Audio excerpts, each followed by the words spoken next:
Hey, what's up, everybody? This is Talking Movies. My name's Josh. I'm Clay. I'm Randall.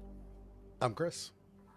And today we're talking about Randy's pick this week. This is Coming Home in the Dark from 2021.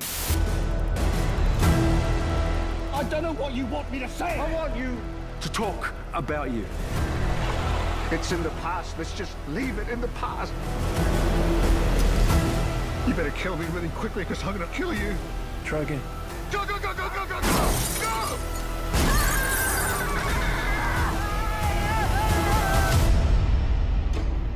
You just never know where the day's going to take you. Okay, that's what I was looking for.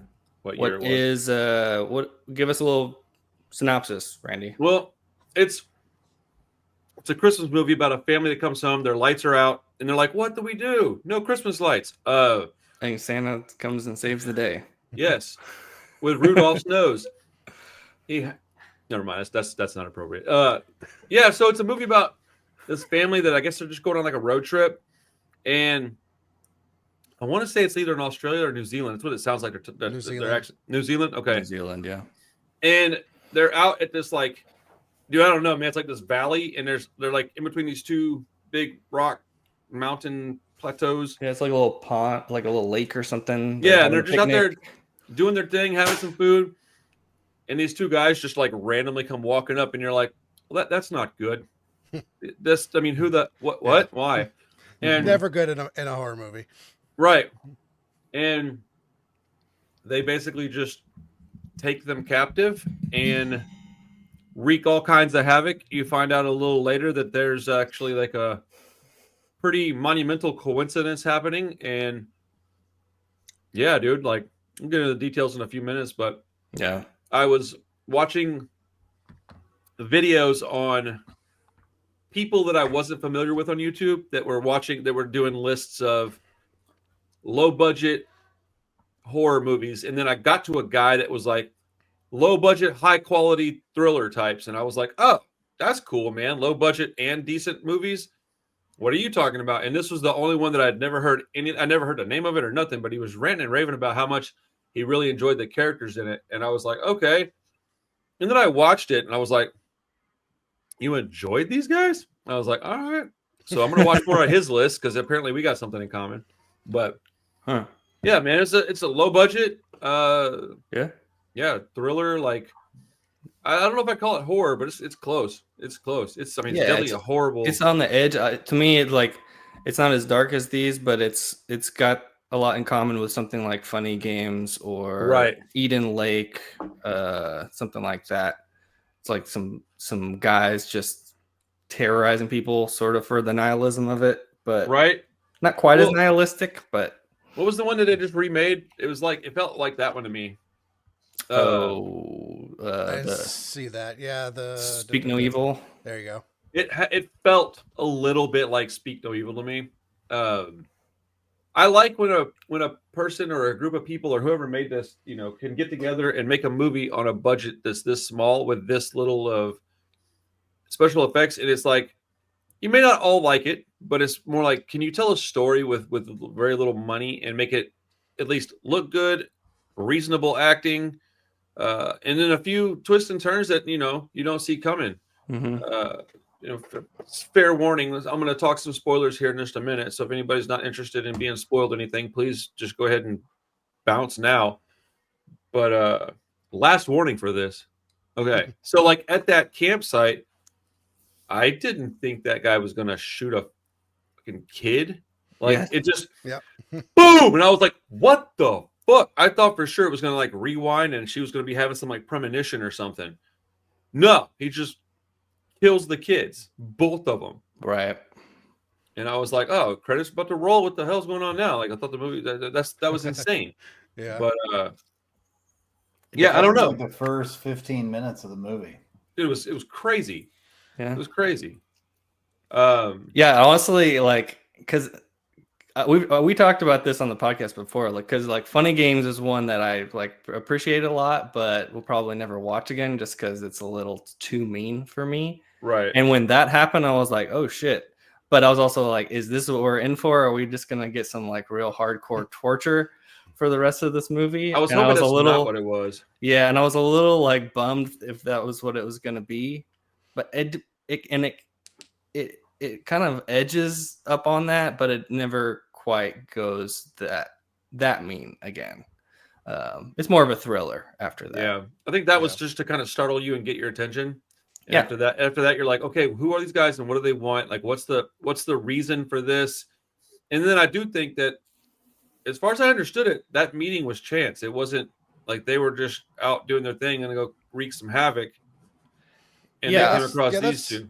That's the way they presented it, because I think he goes through the guy's pockets or something, like, or they make them all go out, pull out their stuff out of their pockets, and like he's going through his wallet. I think like he sees his ID or whatever, and catches his name, and I imagine that's where their plan changes, that they were just going to rob him, and because I think that's before they shoot the kids too, if I'm not mistaken. So see, we were supposed to record this last week, so it's been a week, and I'm a little fuzzy on some of those details. I watched it and fast forward about 20 minutes ago to try and Well, I watched it twice because I forgot a lot of it, and I think that was before the kids, and I got the feeling that the reason that he shot the kids was like payback, but you don't really know that until like way later when you find out that they're responsible for essentially killing a bunch of kids mentally, taking their lives from them.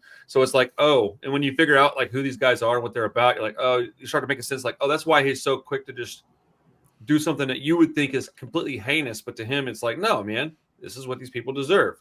Yeah, and I don't agree with that. Odd logic to that regard for me. I didn't really get the logic. I'm like, if you have any empathy for your situation as a young person, and then you just go take out your frustrations on another young person randomly, like it just, and then, well, it's not really random. It had justification. I don't know. Yeah, bad guys. They don't typically do things that we consider logically sound. Yeah, they said it. They said it at one point. They're like, "Oh, the kids are just going to get in the way," and I think it's also just a plot device to just let you know that like these dudes are kind of serious. Yeah, they mean business. Mm-hmm. So they just kind of get the kids out of the way, and well, to me, the movie is kind of about like inaction. Like the whole reason that he's so mad at this guy is because he witnessed all this stuff when they were in this home and just didn't do anything about it. And he said, I watched the trailer again before we got on, and there's a line he says in the beginning where he's like, you're gonna look back on this and wish you had done something earlier. Well, he goes that right there. And the guy's like, kind of looks at him and he goes, I think that right there is going to, when you look back on this, that right there is when you're going to wish you had done something. Right. And then within like a minute, the kids have been shot. And you're like, oh, fuck. Like, that line is actually what made me decide to watch it, because I was like, that is cold. I was like, that is that tells me a lot. And I was thinking it through, there's at least one other instance where he escapes and he runs up to those kids and he's trying to get away. And they're like not having it. Like people are just like, I think it's a general statement where like people just don't want to get involved. They just they want to live their own lives. They're not interested in like that part. Really bothered me too in terms of logic. Like he just runs up to him and he's like, "Go, leave." He doesn't. He's not really saying what's going on or articulating like, okay, let's just jump in the car because the old man ran up to us and says so. It's like, no, get out. Yeah, there's a much simpler way he could have said that. Like, there's a guy chasing me, trying to kill me. Let's get away. He killed my kids. Let's get in the car. Call the cops. Do something. Yeah, it just didn't compute for me what he was doing there. So. Yeah, but there's little things like that could have probably been handled better. But I don't know much about the filmmaker, so I don't know how deep into this person's filmography this is. But there was plenty of things in there that I was like, okay, I've changed this or I changed that. There's happenstance. I mean, it's partly just to keep the story moving. But I think it said it was his debut film. I think it probably was. There's a lot of. I remember. Go ahead. Go. I was going to say, it kind of reminded me of the French films a little bit. I thought it would have a little more gore, a little more torture-y kind of stuff, like High Tension. Or I did too. Them or Inside or what? I mean, I can't remember what that Inside. genre is called. French Extreme. Extreme. The new Extremity. Yeah. I wished it kind of went that route, but it was I thought it was pretty good, like all around, man. I mean, if you're a horror, sort of a sadistic horror person, then this would probably float your boat, I think. Yeah. I liked it. I had a feeling Josh may not after I finally watched, because I picked this one blind. I was like, okay. So I didn't know what you and Chris would think. I figured Josh may not like it, but there was a few things in it that I thought he could appreciate. But other than that, I didn't think it was going to be one that was going to rank high on his list. But yeah, I generally liked it. Like it's probably like a 3.5 out of 5 for me. Like I'm happy with that. No, it's a really well made movie. I appreciate, like, as for low budget as it is, it's a pretty tense little thriller. There's some good performances. Like the main villain is very charismatic and like really good actor, and like really keeps the movie going. You're right. Timothy Oliphant. Sure. Yeah. I can see that. Yeah. I did like how they did the baked in kind of, the school theme, like the school abuse theme. I was like, all right, I don't really care about this family quite as much, I guess, to Randy's point, But I mean, I thought that was interesting. It definitely changed my perception. Like as I was watching the movie, it's like, oh, okay. That makes a little more sense. Like now that's why they're in for it. I didn't really understand the secondary, like supporting sidekick character of his, though. Me neither. I don't understand why he had like a big change of heart at the end and shot the main guy, and then like blessed himself with water or whatever. I was kind of like, I don't get it.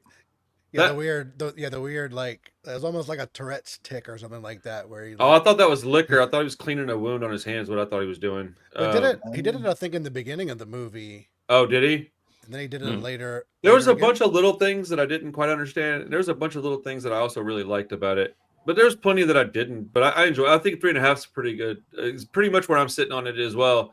Like I like little things like whenever he reaches his hand back to talk to his wife and she doesn't want to touch him, and I'm like, oh, that builds tension, makes you feel like, oh man, this is just all around bad. And like when she like just goes fuck you and then falls out of the car and you're like, oh shit, and then they get her and you're like, oh, they're gonna get her back, and then she just throws herself over the bridge. You're like, oh shit, like self-inflicted, like.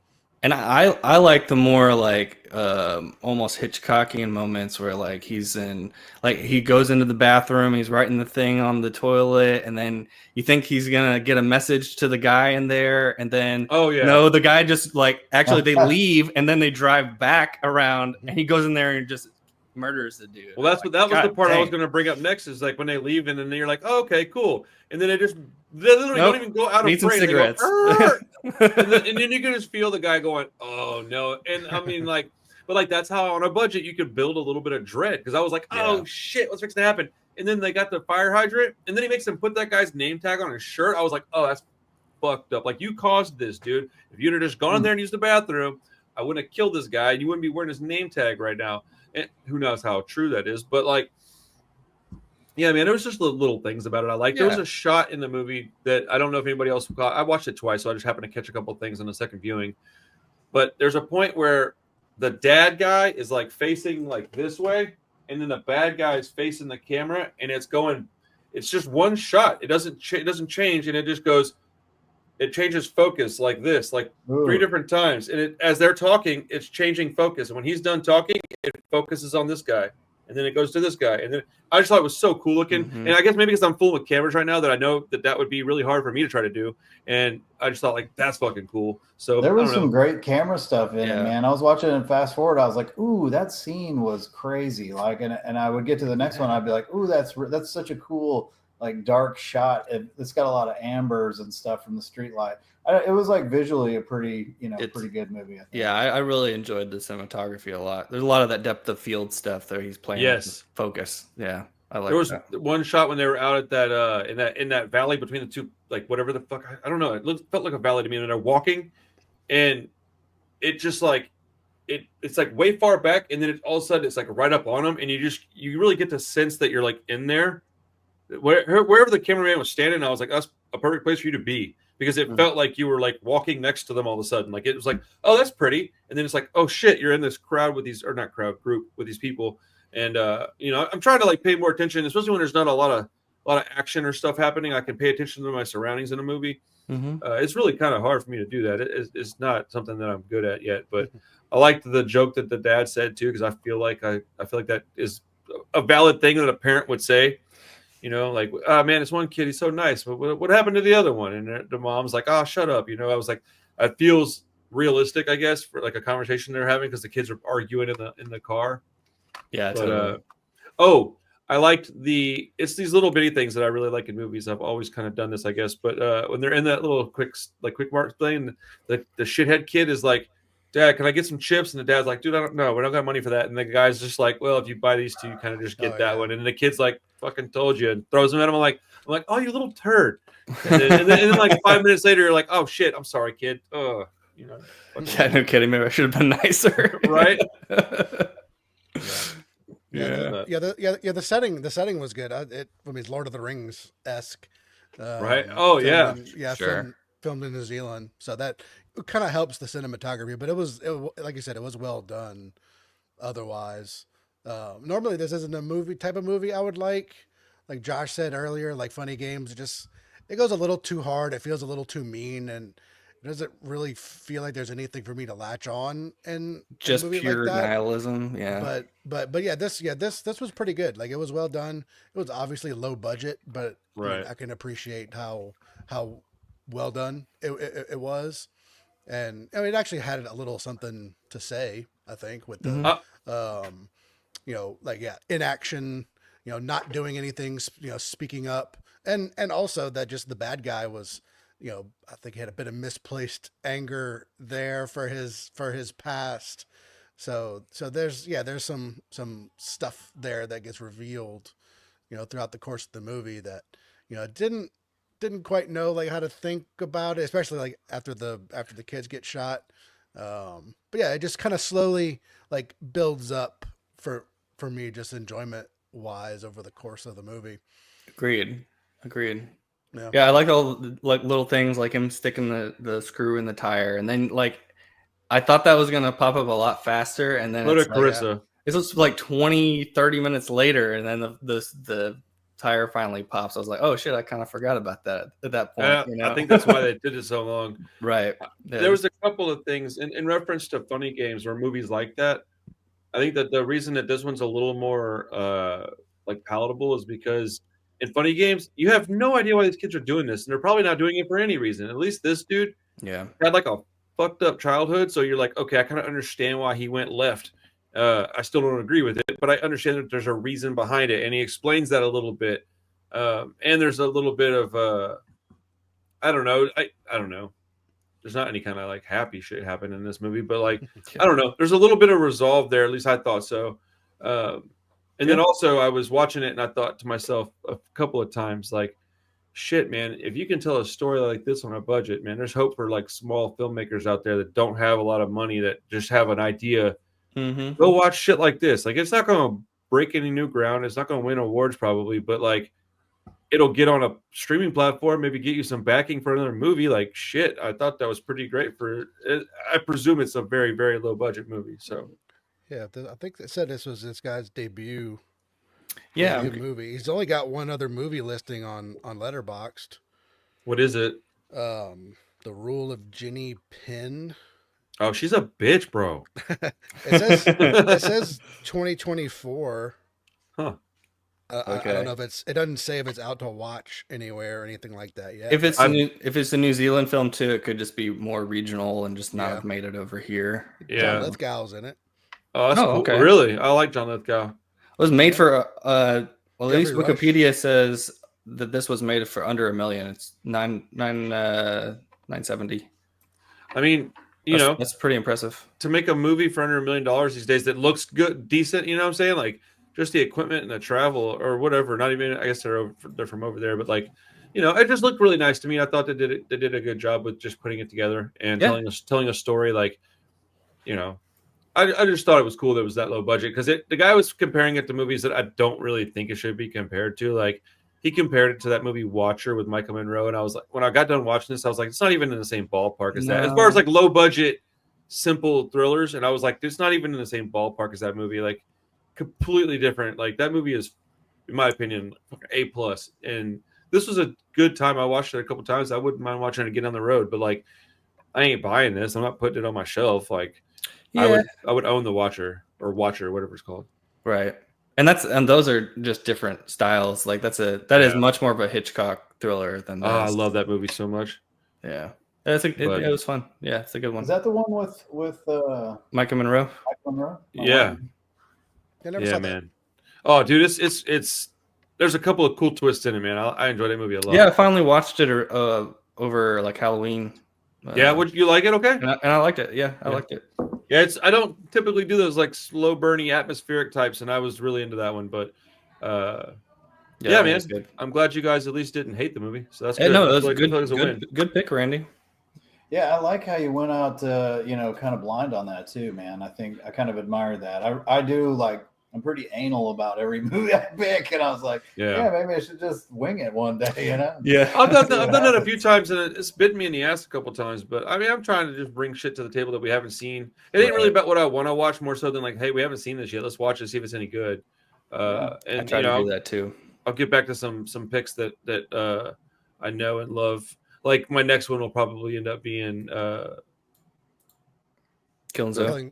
Killing Zoe, yeah, Killing Zoe, because I know that's a good movie. I assume y'all will like it. It's good time. But yeah, I mean, I do put more effort in here than I'd like to admit.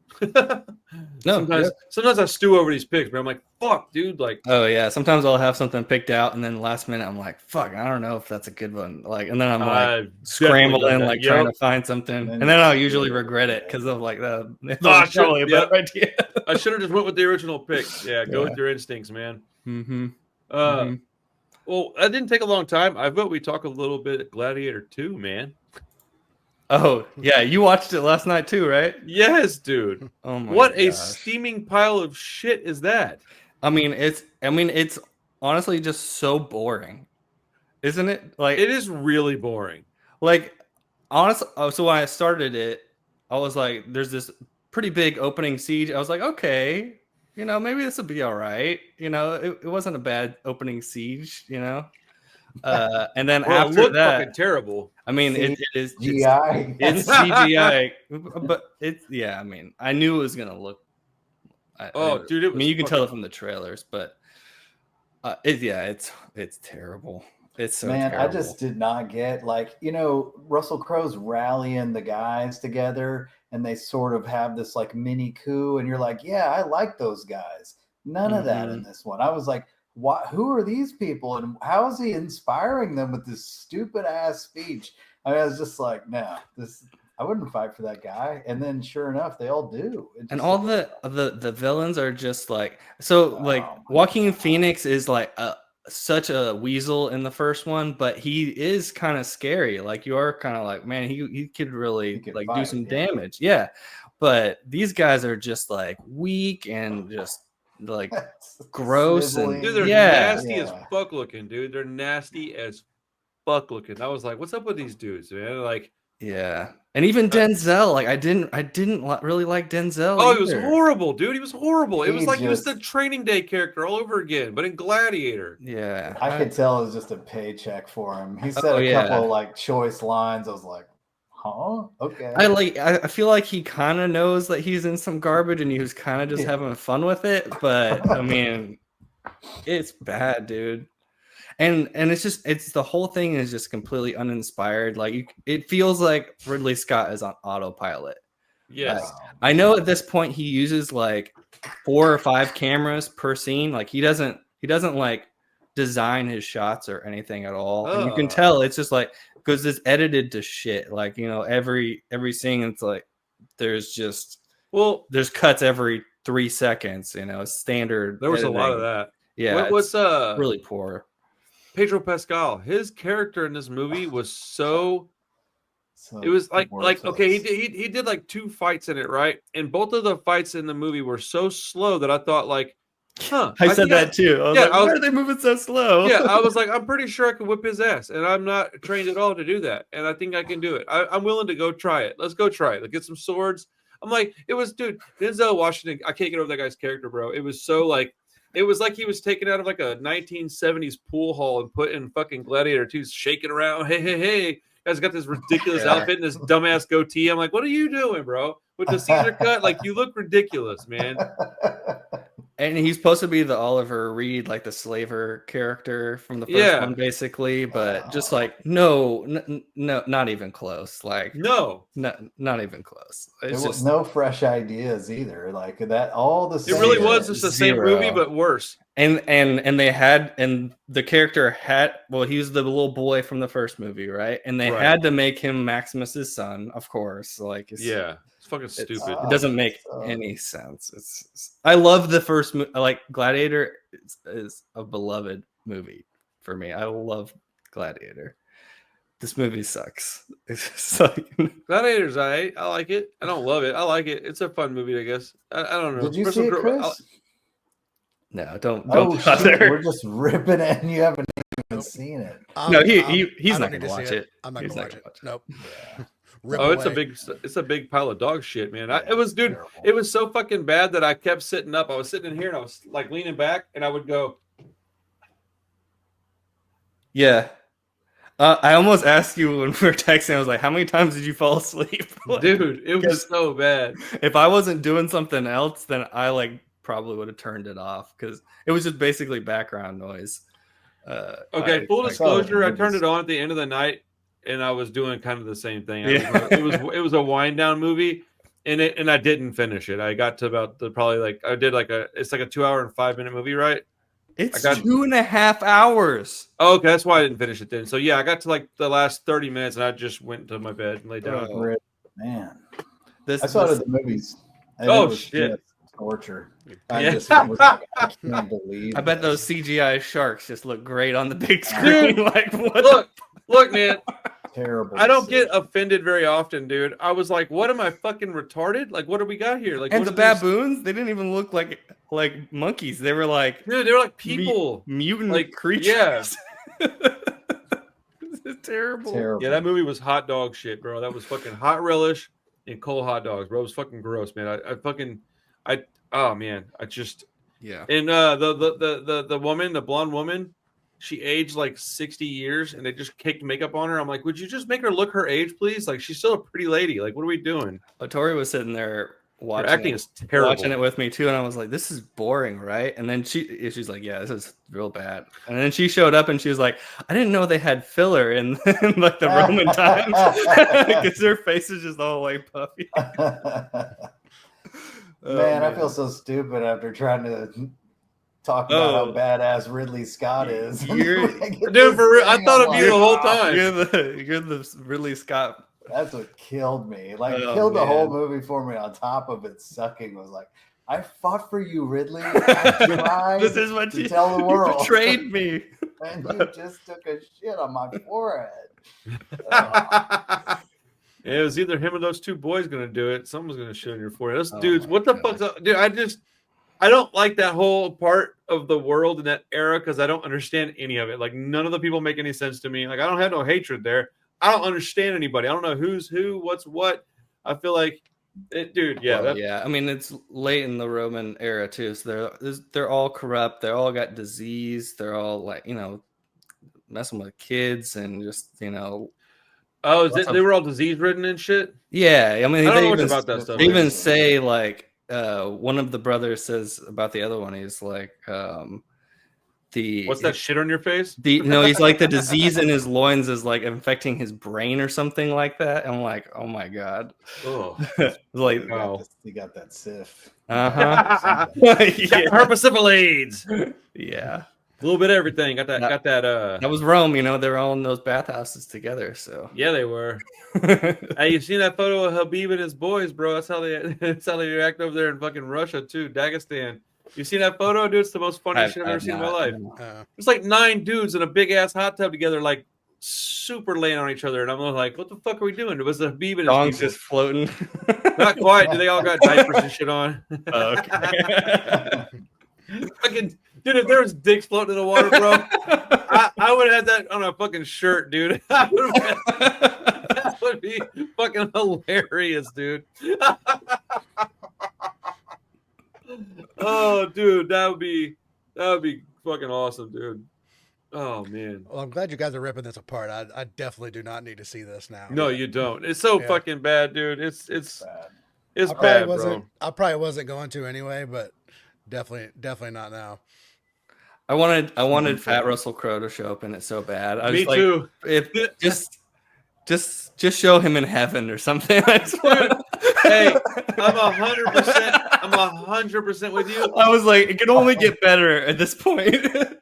Hey, show him in the wheat fields, like just fat as fuck. Getting fed grapes from some big fat chick, like oh, dude. Shark. Yeah. CGI shark eats him. You're like, what the fuck? Just on a mobility scooter, just Yes, dude. He's dressed like the Pope. Screw it. Oh man. Oh shit. Dude. Oh man. Like it was so bad that I almost had a good time at points, but I was like, it was also really boring. It was boring. That's the problem. If it had a little more action, I could have gotten behind it. Been like, yeah, it's a good bad movie, but it wasn't even that. Yeah. Yeah. It really stunk of like Nick Cage Ghost Rider type shit to me. Like the same kind of feeling I got watching that, where I was like, man, you could at least made this like super goofy. It'd been fun, but it was just it was over serious at times, and super serious. he was like that guy. He was like Denzel was gambling with, and he's just like, yeah, I took your house, and you're like, that guy would murder you, bro. What do you mean I took your house? Like he's not gonna fucking give you his house. Like what? This guy fucking just. It's bad. It's just bad. That whole gambling debt, like 3 bets and now you owe me your house thing. I was like, who does that? Who is that? I mean, you have a huge estate and you just bet it away. Yeah, dude, okay. it's so dumb. Whatever. Chris, just throw out the pick for next week real quick. What are we watching? I have a pick. Let's go. I actually remembered it was my pick and looked through and got one. Nice. Let me just make sure I get the name right. Oh, jeez. Let's say Dark Waters from 1993. Is it the Japanese movie? Italian. Oh, okay. I think there is also a Japanese Dark Waters. Yeah, there is. But this is Italian Lovecraftian nunsploitation. Ooh, let's go. Looks pretty cool.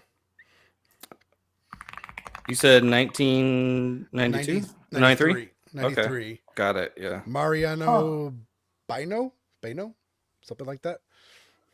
Fuck yeah, it's on Shudder. How do I not know about this movie? It's on Tubi as well. Elizabeth okay, no, I don't know this one. To a monastery. Huh.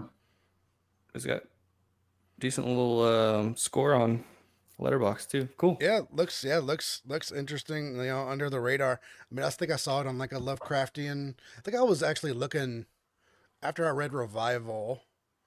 Mm-hmm. Was just looking at like Lovecraftian stuff, and you just come across a list. I think with this on it, and yeah, I thought I went like. Go ahead. No, just sounds cool. Yeah, it does. They have Italian Lovecraftian nunsploitation. That kind of crosses all of the Venn diagram right there. Yeah, I was like in early 90s. I went pretty deep on the nunsploitation for a while, and I thought I found most of them I mean, I'm surprised I haven't heard of this thing. Yeah, I mean, I hope it's not terrible. I haven't seen it either, so. It's going to be terrible. Another blind. Nuns. It's got nuns, man. It's got nuns. I mean, it can't be that terrible unless it's just incredibly boring. But it's only 89 minutes. Yeah, that's right. It's short run time. It's on Tubi. It's on Shudder. Shouldn't break anybody's, even if everybody hates it. Hell yeah! But I figured it was up most everybody's alley, so it's worth taking a shot at it. I like it. A little deep cut there. Very cool. So it's been a couple weeks since we've been on, and even the last before that, we didn't really talk about recent stuff we watched. So anything you guys watched recently worth bringing up other than, I saw Shitty-ass Wolfman. Gladiator? Oh, was it good? Yeah. Yeah, I liked it a lot. I mean, it's not complex or doesn't have a big hook or, it's just very straightforward. You pretty much know what you're going to get. But it, like you were talking about run times, it's pretty concise. It's like right at an hour and a half. And I imagine that includes credits. So I was like, all right, in and out of here. I'm not in for this 2.5 hour epic. Like every movie I've gone to the movie theater has been like lately. But that's fine. Yep. But yeah, man, it's pretty good. Lots of crazy werewolf stuff, and the little blonde-haired chick in it. I can't remember her name. She's the chick from the little Ozark. white trash girl that I like. Yeah. Yeah, I like her, man. She's something else to me. Whew. It's pretty good. Okay, cool. Yeah, I mean that it looks pretty good. I like Lee Winnell, so we'll definitely watch that. I'll probably check it out at some point. Yeah. Yeah, go ahead. Oh no, I got some other stuff in my head that I watched. I can't pull it to the front of my mind, but I have a customer that comes in and he made a short film called Amber, and it's like this little lesbian vampire flick, dude. It's got funny dialogue. It's real short. It's, I enjoyed it. It's got a trailer that's done like a 90s teen comedy trailer. It's really funny. I don't know. I just wanted to shout it out because dude, he's a independent filmmaker, and he actually got something out there, and I think that's really great. And I enjoyed it. I don't know if Josh would like it much. Hugh may roll his eyes. I don't know. None of y'all may like it, honestly, but I enjoyed it. There's something to like in it, in my opinion. But it's got a funny little twist in there, and it's real short. So this was cool. I was happy to support. That's cool. I mean, any movie that gets made is kind of a miracle. So right, that's cool. Just that he was able to make something. Yeah, and he's down here in Houston, and I'm gonna try to help him put together some music for some movies in the future, and possibly do some stuff for him in a movie. So we'll see. I don't care. I'm shameless. I'll do whatever he wants. I don't care. No, hey, we'll go full frontal. Sure, I guess. Man, that would be horrible. I would not want to do that. let me manscape and then get somebody's mom to fluff me up.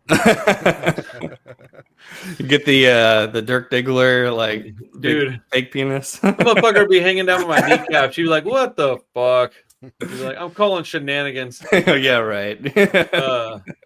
But yeah, man, he's a cool kid, dude, and his girlfriend's real nice, so they come in and hang out with me and sometimes. So yeah, shout out to that movie Amber. I wish I could remember his fucking name, dude. My memory is so bad. Cool. Yeah, nice. I watched The Cell not too long ago. I need to rewatch that one. I really liked The Fall. The Fall was awesome. I didn't like that one. I mean, it looks cool. I don't remember a lot about the plot. It's kind of all over the place. But I loved it. It was awesome. But The Cell it felt kind of flat.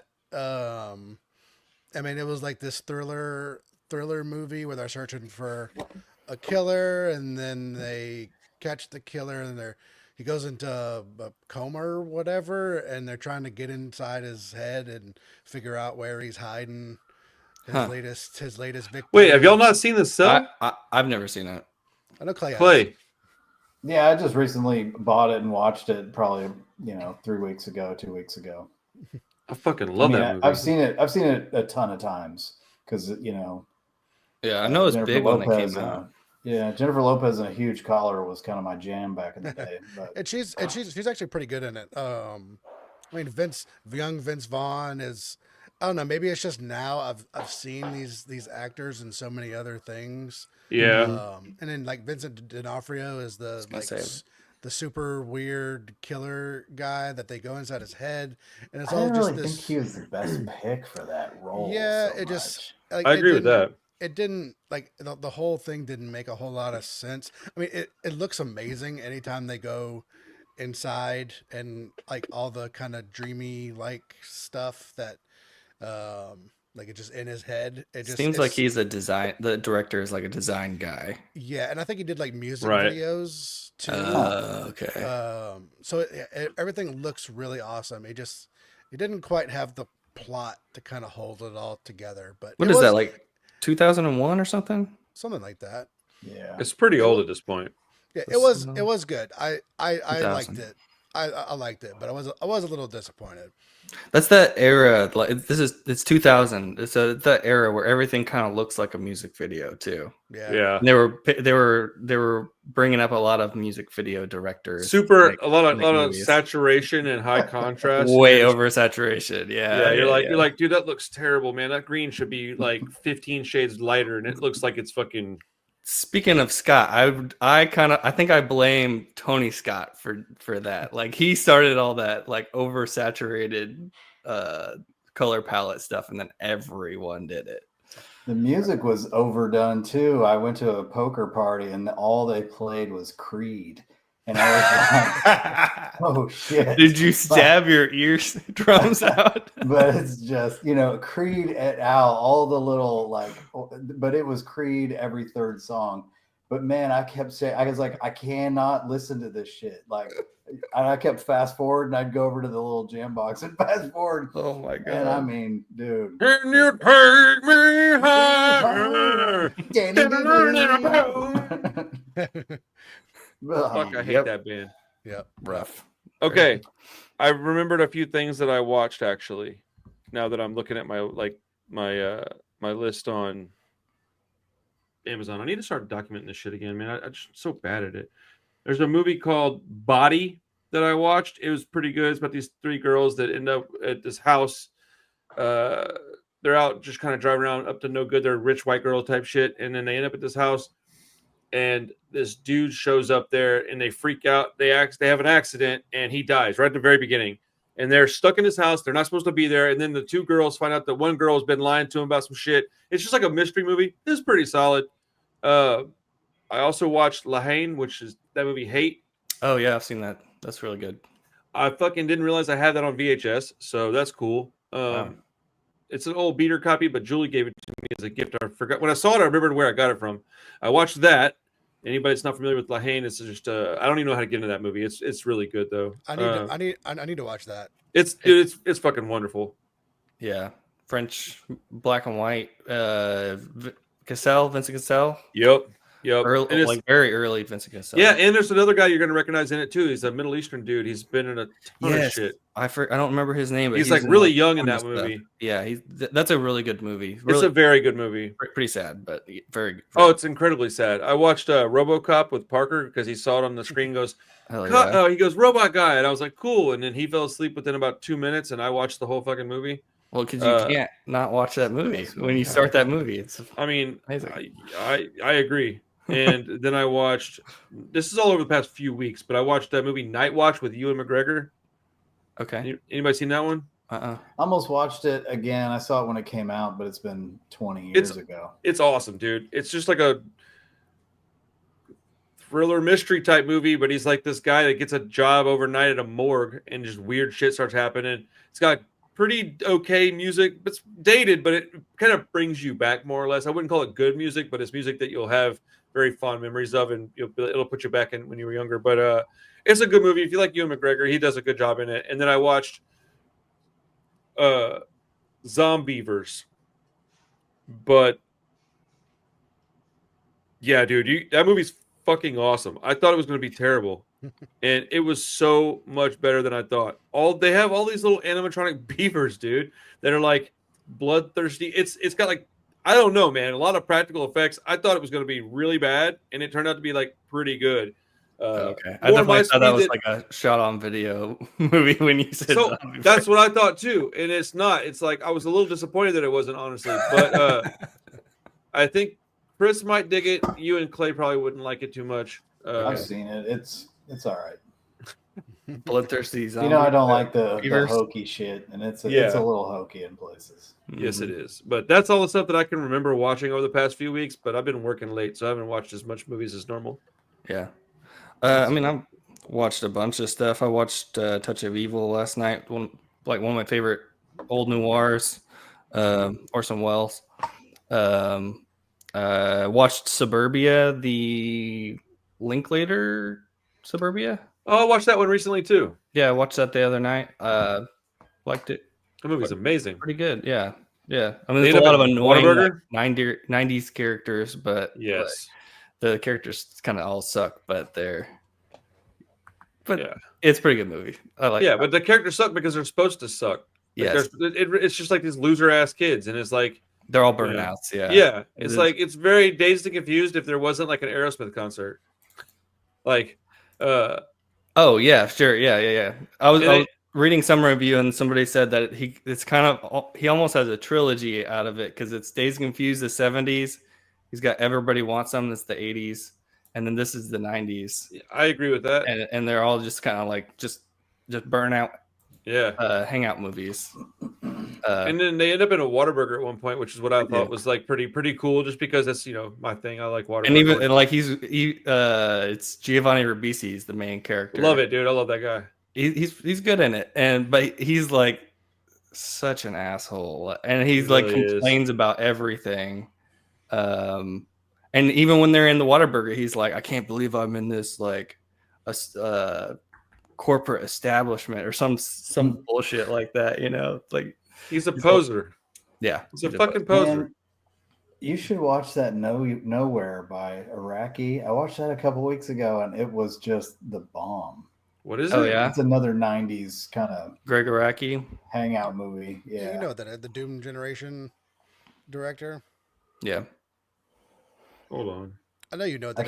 Yeah. Okay. I think I kept it on the down low because I was like, I might suggest this one day. I think I didn't mention it like deliberately. I'm pretty sure I've seen that movie. I think I even have a copy of it that Chris made me. Yeah, that's all I was gonna say. Of Doom Generation? Yeah. No, Nowhere. Oh, okay. Yeah.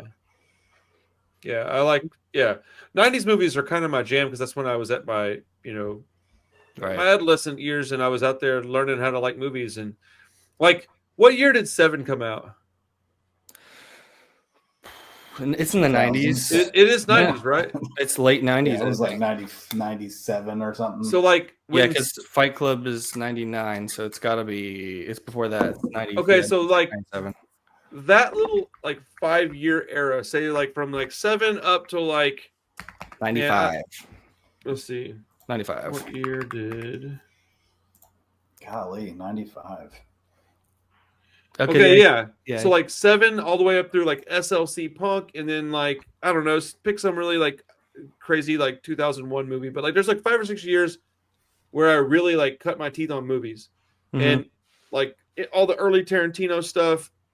Yeah, I love that kind of shit. Like anything from that era, I'm interested in watching because it just takes me back to like hanging with my dad, like stuff I didn't get to do a lot of too, man. Like, and that's why I like action movies at all. Like, I would rather watch if it was probably my personality, I'd rather watch a drama than like an action movie. I like horror movies, dramas are great, and I like but I like these like cheesy action flicks because my dad used to sit there and watch them. Like, dude.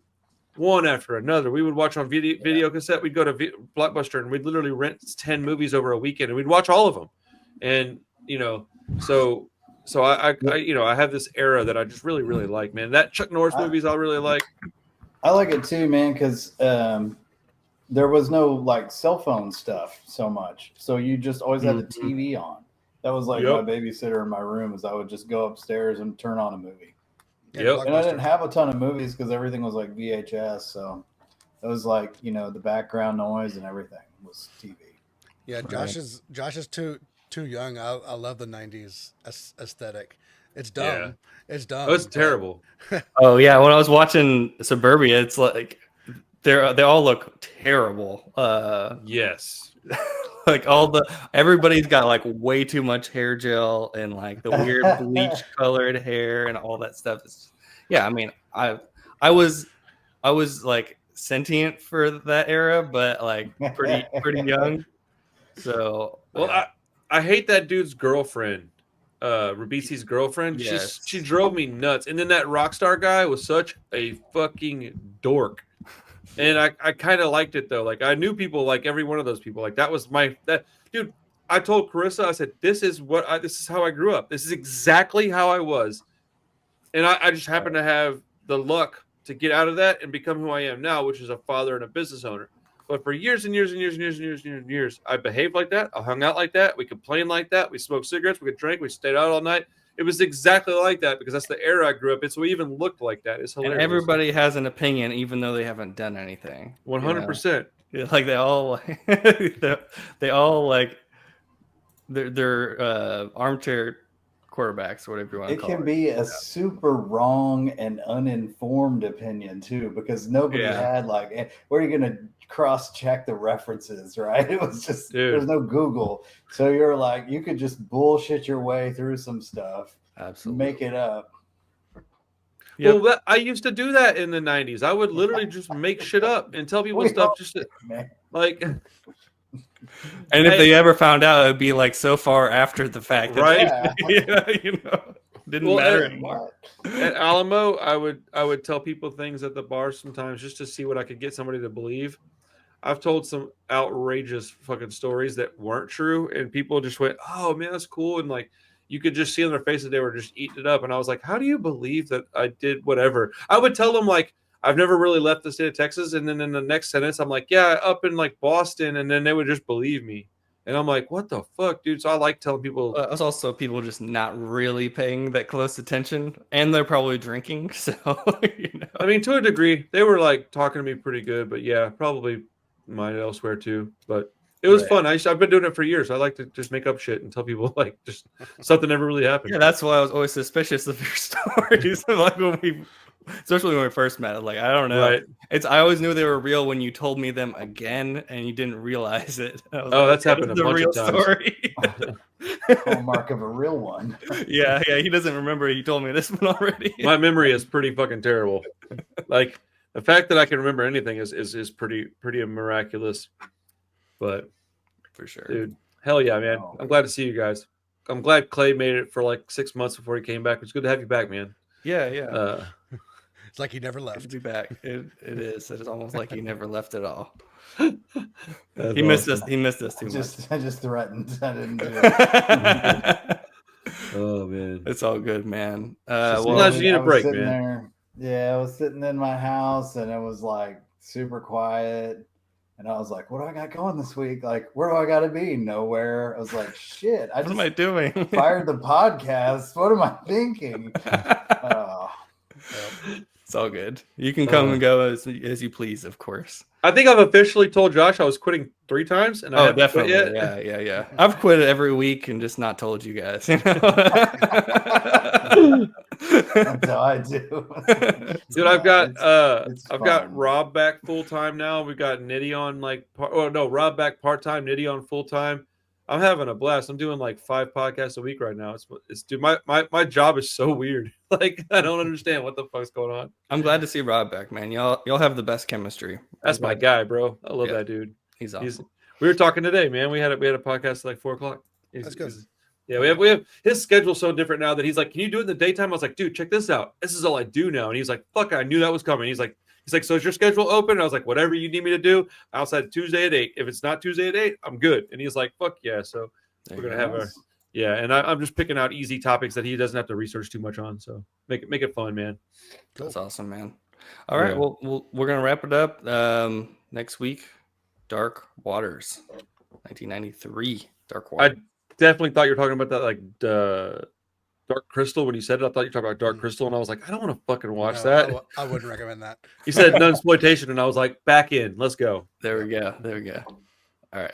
Later, guys.